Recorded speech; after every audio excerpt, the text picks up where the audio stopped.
Porque sería la Fiscalía General de la República. Pero la resolución que hubo en su momento para desaparecer el sindicato, eso sí podría ser facultad de un ministro de la Suprema Corte. Y yo sí estaría dispuesto a que esa investigación se realizara. A lo mejor por eso mi perfil no les gusta, ¿no? Porque soy muy directo y muy franco y digo las cosas como creo. En el caso de los jóvenes, creo que el futuro del Poder Judicial son los jóvenes, porque son los que van a llegar a este nuevo Poder Judicial. Y creo que los jóvenes, por supuesto, que tienen que empezar picando piedra, pero no como lo hicimos nosotros en su momento. Yo nunca trabajé en el Poder Judicial, pero yo trabajaba como pasante en un despacho. Y siempre te decían, te voy a pagar 10,200 pesos al mes. 10,000 pesos en conocimientos y 200 pesos para tus pasajes. Así era. Yo creo que no se vale que nosotros abusemos de los jóvenes. Y además, en 10 años, todos los que veamos en la carrera judicial serán los jóvenes que inicien el día de hoy.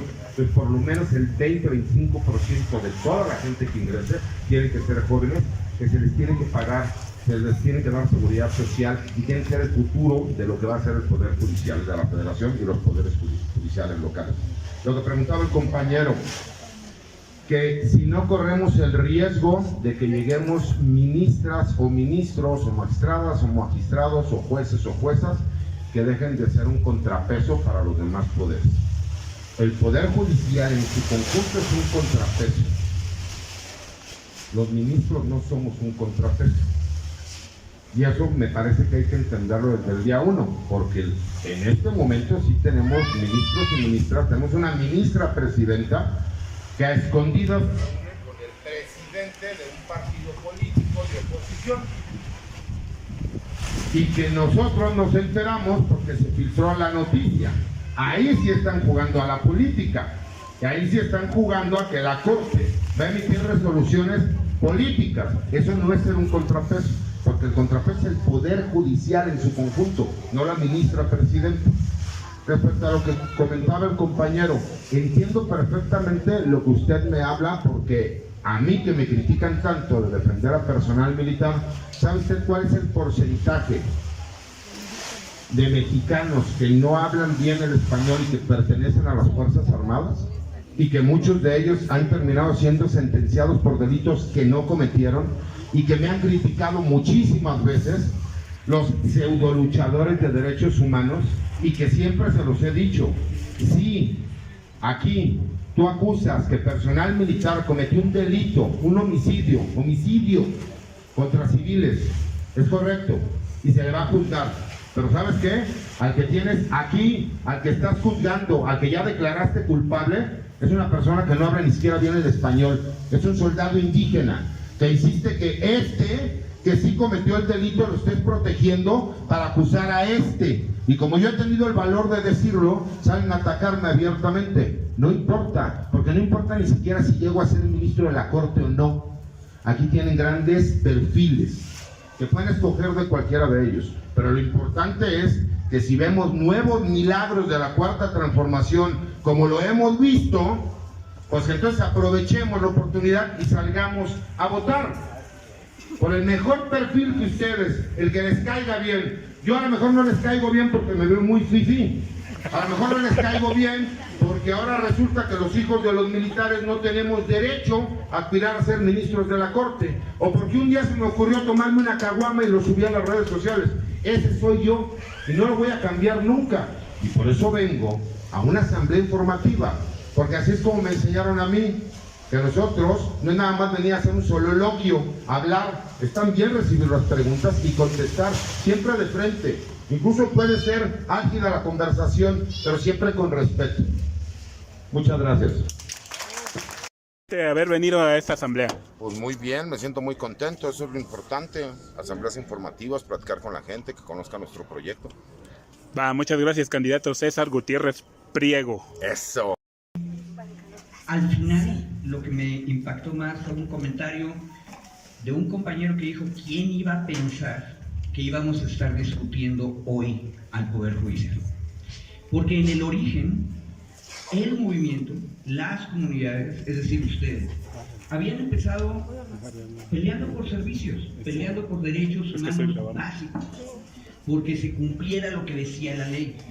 Y fuimos avanzando, fueron ustedes avanzando, que estaban todos los candidatos con poder legislativo, luego poder ejecutivo, pero realmente no habíamos pensado nunca en el poder judicial.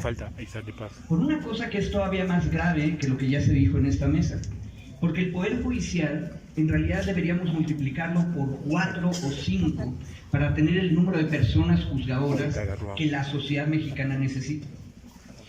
Ahora, ¿por qué no sentimos más esa urgencia?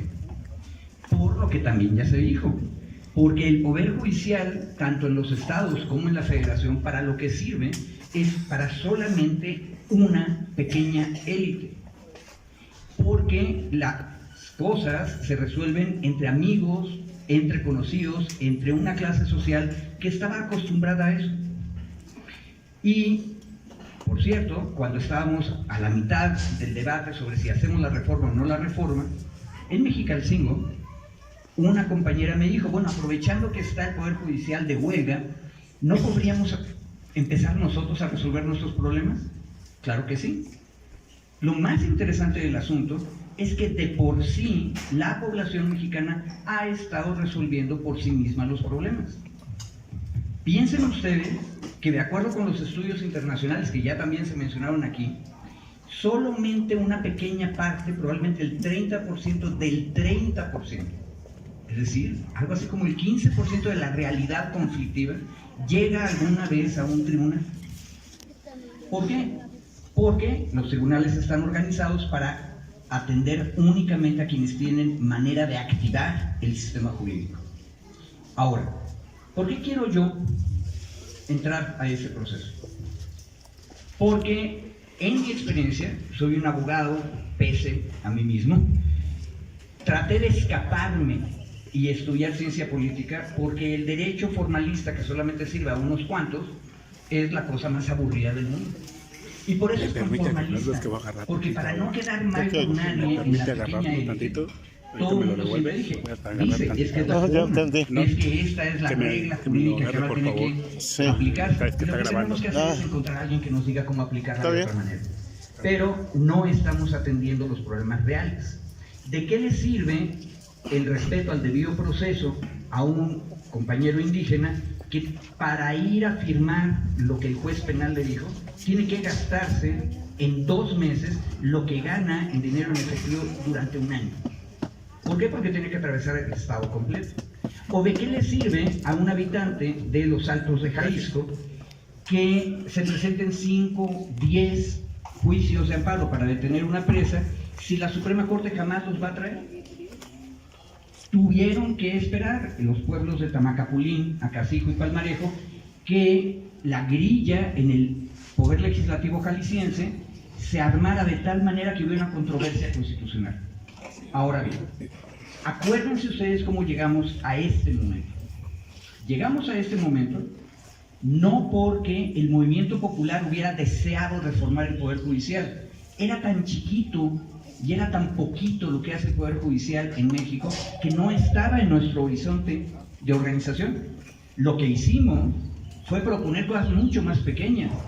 Propusimos que se eligiera a los miembros del INE y al Tribunal Electoral, pero en el Congreso Federal no se dejó pasar eso.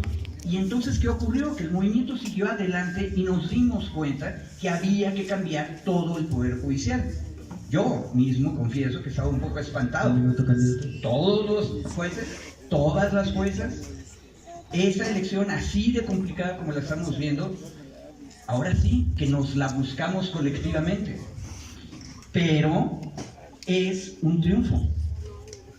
La Suprema Corte tiene, me voy hasta la punta ahorita, que reconocer en la nueva etapa que ustedes, hombres y mujeres del común, lograron irrumpir popularmente, como dice el nombre de ustedes, y como plebeyos obligaron a que nosotros, los abogados que somos formalistas, estuviéramos pensando en ustedes. Y termino nada más con un detalle. Es una lucha política, porque si no hay justicia, entonces no hay modo de seguir avanzando. Y, ojo, nos puede llegar a salir carísimo, pero ya que estemos ahí y estemos atendiendo cada vez más asuntos que les interesan a ustedes y a todas las organizaciones populares, seguramente encontraremos manera de financiar esos otros 5 jueces y juezas que nos faltan en todos los lados. Muchas gracias por haberme invitado. Y una cuestión, está complicado, pero piensen ustedes, como ese compañero en aquella reunión que les dije, ¿quién iba a decir que íbamos a estar discutiendo eso? ¿Quién iba a decir que íbamos a ganar todo lo que ya hemos ganado? Por supuesto que podemos seguir avanzando. Gracias. Muchas gracias. En el mundo que se perdiera el contrapeso, que era el tercer poder del pueblo, ¿no? Al politizar. Mi pregunta es si tienen alguna propuesta para dar seguridad a las personas de que no se va a perder un contrapeso y que, contrario a eso, va a haber una mejora y confianza en este poder, que no va a ser captado por algún partido, por algún interés propio, o va a ser más de lo mismo como se vieron durante 65 años anteriormente. Esa es mi pregunta. Buenas tardes. He escuchado con mucha atención todas las propuestas de todos y cada uno de los candidatos, las cuales resultan muy interesantes. En especial yo quisiera dirigir una pregunta a la licenciada Sara Irene Herrerías, de si me puede comentar qué casos ha tenido y cuáles son de ellos los que ha resuelto. Creo que es una persona que ha tenido casos mediáticos a la luz de la República Mexicana, y sería interesante que nos comentara, y en base a eso y en base a todo lo que nosotros hemos escuchado, decidir nuestro voto. Gracias. Bien, cerramos con una última participación. Bueno, buenas tardes. Respetando la intervención de todos y todas los candidatos para magistrados, ministros, jueces, también les quiero preguntar, como integrante de un pueblo indígena, hablante de una lengua indígena, que si estamos luchando pues para que haya un cambio, que verdaderamente venga ese cambio con ustedes, porque no se trata de que se quite unos y se ponga otros y sigamos igual, porque en la cuestión indígena apenas entró también en vigor con el presidente Obrador, y ahora los indígenas ya somos sujetos de derecho, pero aquí casi no oigo a mayores, o la gran mayoría, mencionar este tema. Entonces eso es lo que me preocupa, y por eso les digo pues que una sugerencia para que se ponga a revisar los artículos locales 57, 58, 59 del artículo local respecto al tema indígena, y al mismo 2 constitucional, lo más reciente, lo más caliente, para que haya una mejor justicia para los imputados y todo aquel que se encuentre en un proceso penal. Y no vamos a ir tan lejos para encontrar a un indígena, a un hablante, sino aquí en la Ciudad de México existe más de 55 lenguas que se habla en el país, que son en total 68.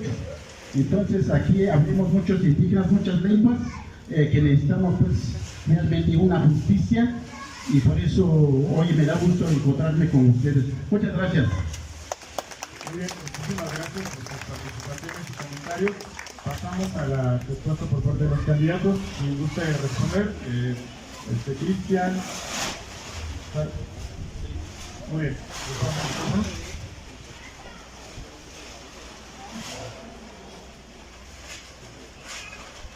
Sí, muchas gracias. Primero quiero dirigirme al compañero que nos comenta que pertenece a una comunidad indígena. He de decirle, señor, que yo estoy muy interesada en ese tema. En lo personal, he representado personas que pertenecen a comunidades indígenas. Evidentemente, cuando una persona que pertenece a estas comunidades es acusada de haber cometido un delito, lo primero que nosotros debemos verificar es que estén asistidos de un intérprete. Es importante el intérprete, que no es lo mismo que un traductor, hay que tener en cuenta esa diferencia, porque el traductor únicamente traslada de un idioma a otro, el intérprete no, el intérprete debe conocer las costumbres, debe conocer todo esto que la comunidad indígena se lleva a cabo. ¿Para qué? Para el momento de que la persona que es detenida tenga alguna intervención con el uso de la voz, el intérprete nos diga realmente cuál es la intención del uso de la voz. También es importante que nosotros conozcamos que estas lenguas indígenas son de determinadas regiones, pero además estas lenguas tienen variantes. Entonces el intérprete debe de ser de la región de donde es originaria la persona, para que esa variante sea respetada, porque entre una y otra variante hay muchísimas diferencias. Entonces, en lo personal, yo he representado personas de comunidades indígenas, he tenido la posibilidad incluso de anular juicios completos, porque basta que exista una autoadscripción, basta que una persona diga, yo pertenezco a una comunidad indígena, para que se le garanticen todos los derechos de las personas que pertenecen a estas comunidades, y que en caso de que no se hayan garantizado en el momento, todo el juicio se debe declarar nulo. ¿Por qué? Porque se les dejó en el total estado de indefensión. Entonces, al respecto, yo comulgo totalmente con su opinión. Es sumamente importante, no solo de las personas que pertenecen a comunidades indígenas, niños, niñas, adolescentes, personas en situación de calle, personas con discapacidad, todos los grupos vulnerables que existen deben de tener una aplicación de la ley diferenciada. Aunque todos aquí quisiéramos que la ley sea igual para todos, la realidad es que sí hay una aplicación diferenciada de acuerdo a las condiciones de cada uno de nosotros. Cada uno de nosotros tenemos condiciones distintas y de acuerdo a ellas la aplicación de la ley debe ser distinta. En ese sentido, yo agradezco el uso de la palabra, que nos dé la oportunidad de hacer ver esta cuestión que es tan importante para todos nosotros. Y bueno, le paso el micrófono a otro de mis compañeros.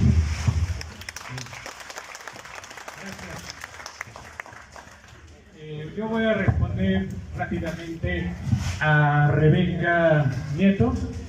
Me gusta mucho esa pregunta y quiero decirles que Cristian Castro siempre ha traído la visión de que el Poder Judicial tiene que renovarse con juventudes, y claro ejemplo es un grupo de estudiantes que me acompañan y que siempre han estado. Fui 28 años trabajador de Compañía de Luz y Fuerza del Centro, en la cual FECAL, Felipe Calderón, de un plumazo nos mandó a la calle a todos. ¿Qué pasa? Que dentro de nuestro contrato colectivo de trabajo tenemos una cláusula en la cual, si se nos acababa el trabajo, seríamos absorbidos por Comisión Federal de Electricidad. Al igual, Comisión Federal tenía una cláusula de absorbernos a nosotros de ocurrir algo con Luz y Fuerza. ¿Qué pasó? Que lo que viene siendo la Cámara de Diputados, al ver nuestro contrato colectivo, nos da la aprobación para pertenecer a la Comisión Federal, y igual en el Poder Legislativo. Pero resulta que cuando llega al Senado, ahí lo declaran inconstitucional y nos dejan en la calle a 44,000 trabajadores, así de momento. Y ahorita seguimos penando con todo eso. Tenemos ahorita el huachicoleo eléctrico más grande de la historia. Miles de kilowatts que se están robando. ¿Quién? El secretario general Esparza, que se dice secretario general, ese es puro. Él de un plumazo sacó a todos los que nos liquidamos en la primera etapa. Pero aquí lo triste es de que la corrupción termina en todos lados. Antes un secretario general duraba 2 años, ahora dura 5 años. ¿Por qué? Porque le dio la anuencia Luisa María Alcalde Luján, que era secretaria de Trabajo. Y entonces, digamos, la corrupción es un punto de muchas manos. La pregunta, el comentario de los candidatos, por favor. Bueno, la pregunta, no, si ya se la estoy haciendo de hecho, se acaba de divertir. Ahora les quiero decir a ustedes, nosotros tenemos ya más de 10 años con una solicitud de investigación por enriquecimiento ilícito ante Martín Esparza. Además, también nos presentamos hace 2 semanas en el INDAVI, porque se entregaron 45 predios de la nación, como dato, que es en donde él está haciendo unas criptomonedas. Entonces, mi pregunta, digo, si quieren concretar, porque digo, escuchamos a todos ustedes y queremos también muchos ser escuchados. Entonces, yo espero que así como vinieron a darnos su punto de vista y a pedir su voto, que se los vamos a dar, tengamos las puertas abiertas y no se cierren la piedra y lodo. Ahora, el comentario es el siguiente. Tenemos nosotros, los electricistas, solicitudes de investigación por enriquecimiento ilícito desde hace más de 8 años que no han progresado. ¿Sí? Tenemos también muchas demandas en cuanto al robo de energía eléctrica. Tenemos la solicitud para que se retiren más de 20,000 empresas que están dando el servicio que hacemos nosotros, que les sale mucho más caro a la nación. Quisiera saber, de acuerdo a la categoría que tienen cada uno de ustedes, ¿cuál sería su respuesta para acabar con esta, digamos, enquistada, es que no tengo palabras para decir, porque una corrupción enquistada a todos los niveles. Acaba de estar Loreta Ortiz, que también es candidata, en el Sindicato Mexicano de Electricistas, dándole el espaldarazo, y yo creo que empezó mal, porque el Sindicato Mexicano de Electricistas es un sindicato de vanguardia que ha dado la lucha, que que ya desafuera a Andrés Manuel López Obrador, fue el único que sacó un desplegado a plana completa. Además, hemos sido los únicos que hemos estado apoyándolo todo el tiempo a través del tiempo. Se va a dar una reforma al Poder Judicial y yo espero de ustedes su mejor esfuerzo, que tomen en cuenta mis palabras y que revisen este caso, y si necesitan datos, documentos y lo que necesiten, pues con todo gusto se lo voy a dar, porque no es posible que a unas personas les vengan a cobrar la luz con la amenaza de cortárselas, cuando en otro lado aquí un Huachinango se quedó con el pueblo sin luz porque están las fábricas haciendo criptomonedas para un particular.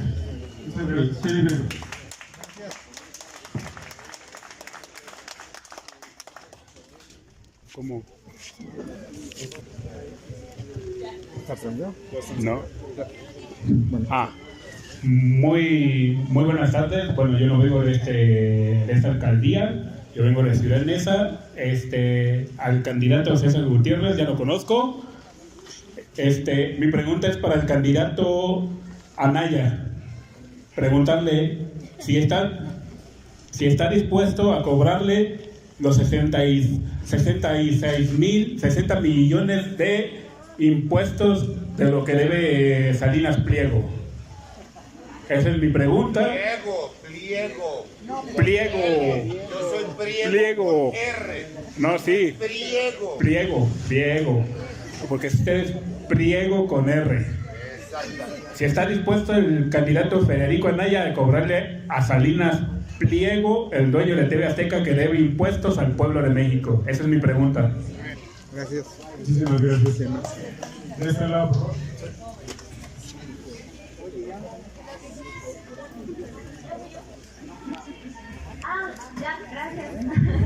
Creí que iban a responder. Escuché que muchos de ustedes comenzaron como en el puesto más bajo del Poder Judicial, sin seguridad social, sin prestaciones, etcétera. Entonces yo quisiera saber si alguno de ustedes tiene alguna propuesta para abrir las puertas del Poder Judicial a juventudes preparadas y que esta realidad que ustedes también pasaron, pues cambie. Gracias. Muy bien.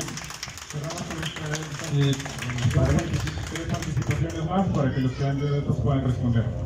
Gracias. Buenas tardes. Bueno, voy a dar mi pregunta. Mi pregunta es la siguiente. Con esto de la reforma al Poder Judicial, la mayoría de nosotros como jóvenes y muchas personas tenían el miedo que se perdiera el contrapeso, que era el tercer poder del pueblo, ¿no? Al politizar. Mi pregunta es si tienen alguna propuesta para dar seguridad a las personas de que no se va a perder un contrapeso y que, contrario a eso, va a haber una mejora y confianza en este poder, que no va a ser captado por algún partido, por algún interés propio, o va a ser más de lo mismo como se vieron durante 65 años anteriormente. Esa es mi pregunta. Buenas tardes. He escuchado con mucha atención todas las propuestas de todos y cada uno de los candidatos, los cuales resultan muy interesantes. En especial yo que trae algunas alas de la derecha, pues está cayendo, porque a ver, si hubiera un partido político, hablando de uno que se encuentra en el poder, quererse hacer de la corte, hubiera sido tan sencillo como dejar pasar los meses para que los ministros que se encuentran se fueran. Lo que hizo Cedillo. Y entonces, ¿qué hacer? Pues ocupar una mayoría, mandar una propuesta, ocupar una mayoría y planchar la corte. Hubiera sido bien fácil, pero no. Se dio una reforma para que nosotros, todos, ciudadanos candidatos, porque también votamos, y ciudadanos, pueblo, todos nosotros, votáramos a los ministros y a las ministras de la Suprema Corte, que nos diéramos el tribunal tan importante que es el de disciplina judicial, que va a sancionar a todos los que se encuentran al interior del Poder Judicial. Fíjense lo importante, por eso hay que quitar y hay que dejar de lado esa discursiva y no nos dejemos engañar con ese tema. Hoy tienen un derecho que nunca habíamos tenido, nunca en la vida, nunca, que es elegir al Poder Judicial. Oye, ¿y cómo lo eligen? Votando. Esos llamados al no voto, a las personas que dicen no salgan a votar, porque entonces, no es cierto, compañeras y compañeros, ¿quieren evitar que un interés se enquiste en el Poder Judicial? Voten, infórmense, conozcan a las candidatas, conozcan a los candidatos, hagamos nuestra chamba desde el territorio, en la ciudadanía, al compañero que vean con el volante y que a lo mejor luego somos medio tímidos porque nunca hemos podido salir a hablar antes con la gente.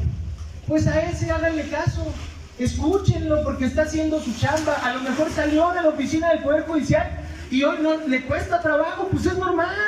A ver, perder el miedo al público es normal. Entonces, háganle caso, a ver, escúchenlo, a ver qué necesitas, a ver, compa, explícame, qué propones, qué haces, quién eres, qué estudiaste. Y si lo ven idóneo, voten por él o por ella, porque hay muchas mujeres también muy valiosas. Acuérdense de esa. Muchas gracias.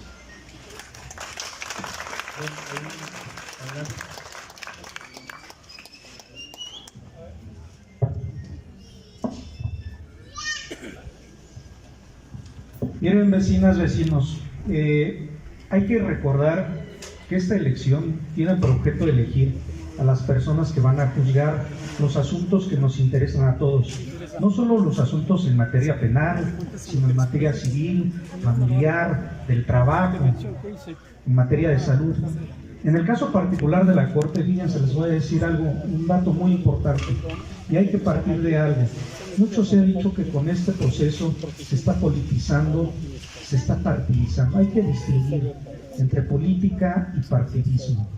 Lo que sí efectivamente se está generando es un activismo de carácter político, porque las y los ciudadanos estamos empezando a tomar y a formar parte de las decisiones fundamentales del Estado mexicano.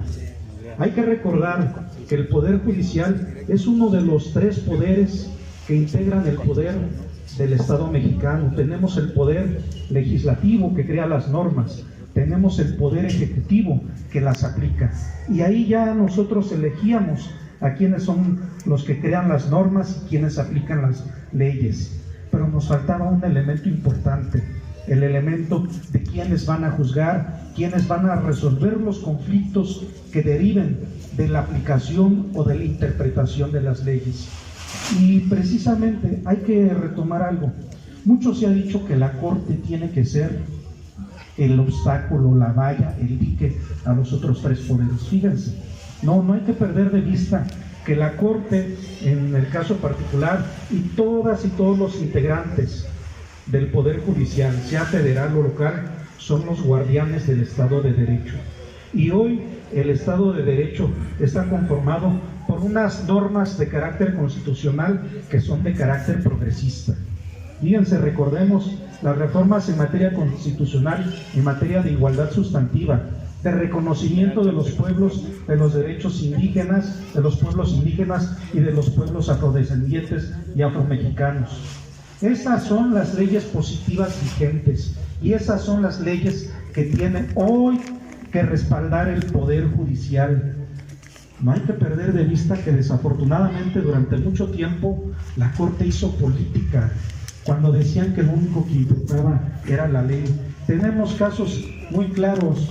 El desafuero del jefe de gobierno Andrés Manuel López Obrador, no se decidió el desafuero en un juicio, se decidió en una cena entre el expresidente de la Suprema Corte de Justicia y el presidente de la República. Recordemos la reunión para tirar el plan B por parte del presidente Recordemos esas reuniones entre la presidenta de la Corte y los presidentes de los partidos políticos del PRI y del PAN. No nos engañemos, hacen política. La gran diferencia es que ellos hacían política partidista. Aquí lo que nosotros estamos es politizando a la ciudadanía, poniendo en el centro de las decisiones y particularmente de la justicia a las personas, porque la justicia no es un asunto de pocas personas, no es un asunto de unos privilegiados, no es un asunto de solo los abogados y las abogadas, porque la justicia es un derecho humano y los derechos humanos son para todas y para todos, sean abogadas, sean abogados o no lo sean.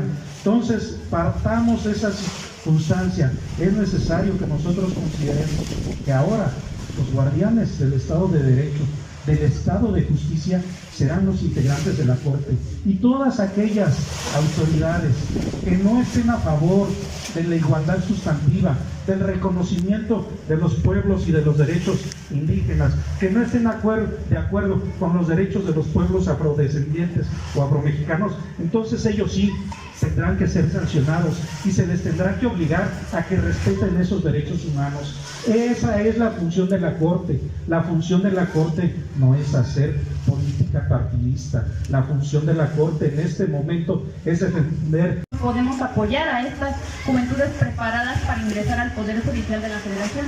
Yo no les platico que en la semana fui objeto de ciertas críticas. Una página sensacionalista me puso, luego en mi red, si tú también tienes, dijo que yo había dicho que quería legislar siendo que no contaba con esas facultades. Se dieron a la tarea de revisar el Conóceles y ver mis propuestas y le dieron una interpretación completamente ajena a lo que yo dije. ¿Qué fue lo que yo dije? Bueno, les platico, yo soy la encargada de ver las cuestiones del servicio social y prácticas profesionales en el juzgado.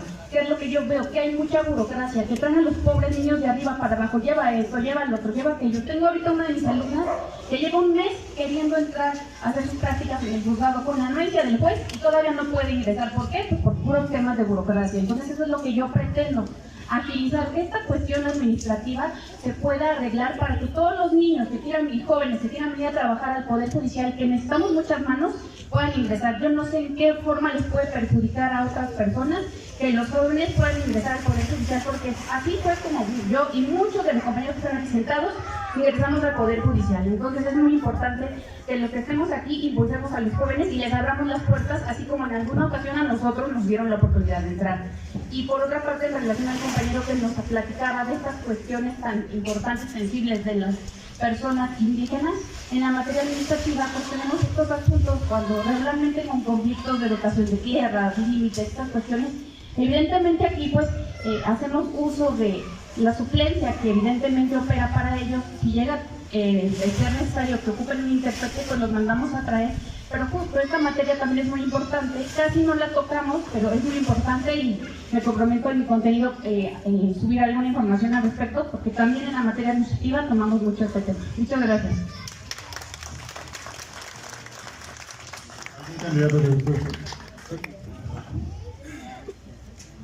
Bueno, ¿sí? Ok, hola, igual contestando a la compañera en el tema de servicio social, lo que es prácticas judiciales. De hecho, en mis redes sociales tengo una entrevista con una chica, precisamente que actualmente está en esos temas de servicio social, y ella, pues sí, de hecho, le ha echado muchas ganas. Yo soy realmente quien la apoya a enseñarle, y como dicen, o sea, no enseñarles nada más de, pues, oye, que necesita que les traigas esto. No, que sea algo integral, algo que necesites. Oye, que es el juicio de amparo. De hecho, la dinámica con ella es, oye, estudia, revísate que es un acto de autoridad, mañana te pregunto y vamos a ver esta demanda, analízala tú. Esa es la dinámica. ¿Por qué? Porque yo lo viví. Yo supe que es que te trajeran de meritorio y, es que es lo que no queremos hacer todos, que lo haga el meritorio. Y eso, la verdad, pues creo que no es parte de la formación que debemos de tener en el Poder Federal. Precisamente atendiendo esa circunstancia, hablar con el nuevo Tribunal de Disciplina, ya el Consejo ya está en víspera de extinguirse, y que les haga también los trámites más sencillos a la juventud, porque luego están sufriendo de, no, es que las horas no fueron efectivas, es que la registré pero el sistema no me la capturó, y cosas así que en verdad, pobre chica, la veo batallar muchísimo, y luego me da mucha tristeza que el sistema no se lo permita, ¿no? Que ese es un tema que ellos hacen planes, incluso de, ya voy a liberar mi servicio social y viene un diplomado y ya con eso me titulo. Pues el bendito sistema del consejo no funcionó, sucedió algún tema en particular y la chica ya perdió su diplomado para titular, entonces los tiempos ya no lo dieron. Y cuando ella podía titularse en unos meses, ya se le fue un año. ¿Por qué? Porque tiene que esperar otro diplomado, otra circunstancia o ver la tesis, que bueno, por los tiempos a veces no es muy fácil. Aquí mi propuesta concreta es que haya un programa pues más amplio precisamente de prácticas de servicio social y pues que cuando los chicos terminen que se les dé la opción precisamente también si quieren estar en el Poder Judicial pues que se les dé el nombramiento, ¿no? Porque pues si ellos también le echaron ganas y están poniendo ese empeño de aprender, de ayudarnos a nosotros, porque pues sí, en el servicio social no se les paga, a veces se les da una pequeña prestación pero es mínima, para que ellos también incluso que tengan ese apoyo y que puedan, el transporte mínimo. Hay chicos que vienen de otras entidades, que vienen del Estado de México a San Lázaro, les cuesta venir y luego pues en los desayunos de, no, pues es que no, me comí una manzana de... También eso es triste, es la realidad que yo viví, por eso me identifico mucho con eso y es la idea de mejorar esa circunstancia para que los jóvenes, los chicos que están buscando una oportunidad tengan los medios precisamente para definir un cargo ahí, porque pues si nos ayudaron y estuvieron al pendiente por 6 meses, 3 meses, lo que sea, pues puedan acceder a esos cargos, ¿no? Oficial y pues bueno, ya dependerá de ellos y que sea la plataforma para que ellos también se puedan integrar a este Poder Judicial Federal. Gracias. Gracias. Igual con la respuesta a la compañera Rebeca, mira, una propuesta muy importante. Desde el Tribunal de Disciplina Judicial voy a establecer canales de comunicación con el nuevo órgano de administración. Acuérdense que son 2 órganos que se están creando. Desaparece el Consejo de la Judicatura y se implementa el Tribunal de Disciplina Judicial y con el órgano de administración. Bueno, tenemos que tener esa comunicación con el órgano de administración, quien es el que va a mover los recursos, por eso es importante.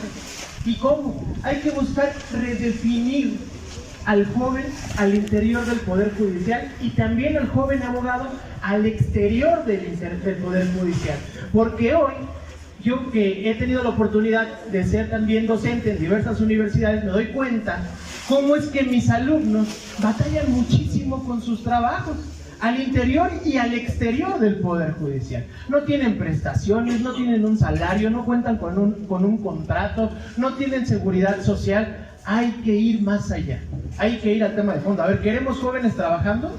Pues hay que darles un trato digno, hay que darles todo el respaldo de la ley para que puedan llevar a cabo su trabajo. Y sobre todo, a ver, compañeras y compañeros, tenemos que poner muchísima atención en los jóvenes, porque es la generación, o somos la generación, porque tengo 31 años todavía en esa categoría, somos la generación que viene, los que vamos a trabajar para los que siguen en el Poder Judicial y en toda la Ciudad de México, en nuestro caso en la ciudad. Entonces, tomando en cuenta y siempre siendo empáticos con las víctimas, igual con las personas, con los imputados, tenemos que, cuando vemos un expediente del Ministerio Público, tiene que ver con objetividad las pruebas y tiene que ver los derechos de ambas partes.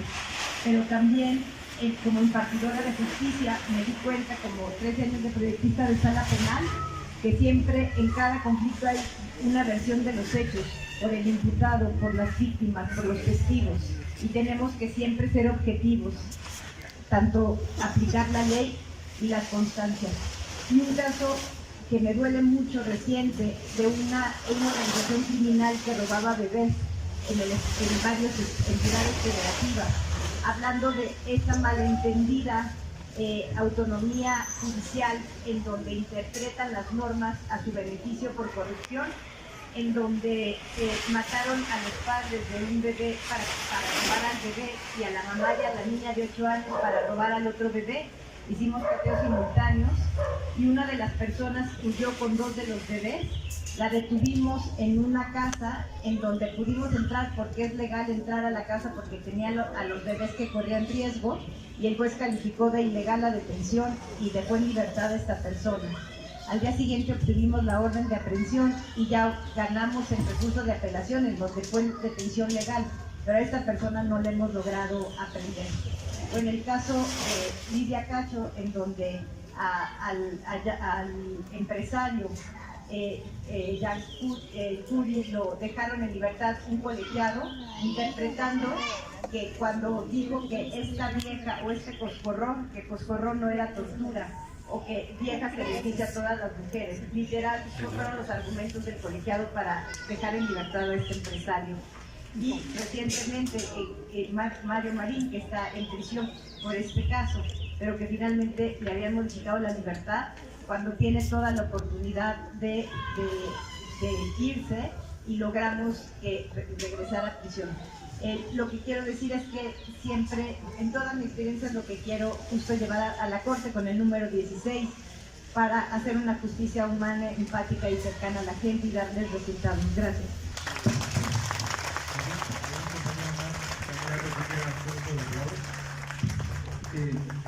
Lo que pasa es que hubo una pregunta directa. Por supuesto que todas las ciudadanas y todos los ciudadanos tienen que pagar sus impuestos. Ahora, ¿cuál es la injusticia más grande de este mundo? Salinas Pliego es una de las fortunas más grandes del planeta. Por lo tanto, puede pagar cualquier tipo de abogados que hagan los argumentos más especiosos, complicados y elegantes posibles. Y luego, si le va mal, todavía puede impugnar uno por uno a todos los ministros y ministras de la Corte para detener la acción y seguir jineteando lo que debería haber pagado. Problema estructural detrás de esto. 8 de cada 10 asuntos en la Suprema Corte, si no es que un poco más, son cuestiones de impuestos. ¿Debería la Corte ocuparse tanto de esos asuntos? No. Debería ocuparse de una inmensa cantidad de problemas que tienen que ver con dos preguntas otras. Entonces, en mi primera respuesta, por supuesto que hay que obligar a todos los grandes empresarios a pagar los impuestos que tienen que pagar. Y por cierto, me consta, si ustedes lo ven en las encuestas de simpatía por los movimientos populares, que hay una inmensa cantidad, también es una minoría, de empresarios pequeños y medianos que dicen: nosotros sí tenemos que pagar impuestos porque estos gigantes no pueden pagar. Bueno, entonces es algo necesario. Y se lo estoy diciendo a ciudadanos y ciudadanos que todos los días pagan impuestos, ¿verdad? Ustedes. Bueno, otra cosa, la Corte tiene que atreverse a dejar muy claras las reglas sobre estos asuntos impositivos y encargarse de otras cosas más complicadas. El compañero Ciro de Sindicato Mexicano de Electricistas contó un caso concreto que es tremendamente complicado. La pregunta es: ¿tendría en algún momento la gran justicia constitucional, el Tribunal Constitucional, que ocuparse de ese tipo de broncas? Yo digo que sí, porque lo que la Suprema Corte es en el sistema grande constitucional de nuestra federación es un poder que tiene que hacer, como ya dijo aquí otro compañero, política, no partidista, pero sí política y contrapeso. ¿Qué pasa cuando no hay arreglo posible entre la legislatura de Nuevo León y el gobernador de Nuevo León? Y el peligro es que Nuevo León se quede sin gobierno práctico. La Corte tiene que resolver las controversias y no dejarlas guardadas en el escritorio durante 2 años, sin solución. Pero igual tiene que decir, en esos casos en los cuales la autoridad está permitiendo que el espíritu miserable de Gonzalo N. Santos, el gran cacique, que dice, igual que Porfirio Díaz, ese gallo quiere maíz, y entonces lo que tenemos que hacer es darle algo al líder para que se arreglen las cosas políticamente en lo oscurito. La Corte tendría que decir cuáles son los estándares grandes de negociación con los distintos poderes. La Corte se dedica 8 de cada 10 asuntos a los impuestos de una minoría diminuta y no atiende las broncas políticas que todo el tiempo están surgiendo y se mal resuelven. Si hiciera eso sin ser partidista, podría ser un perfecto contrapeso en el sentido constitucional de la palabra, como nos preguntó un compañero. Pero para eso necesita ir a lo que otra compañera nos dijo aquí también, cada caso concreto. Y por eso, como es tan difícil decidir en casos concretos, regreso al tema al que nos convocaron ustedes, ¿por qué ustedes tienen que decidir porque ustedes tienen que escoger gente que sea capaz de oír a las varias partes, darse cuenta del tamaño político que tienen las cosas y tener una corte que actúe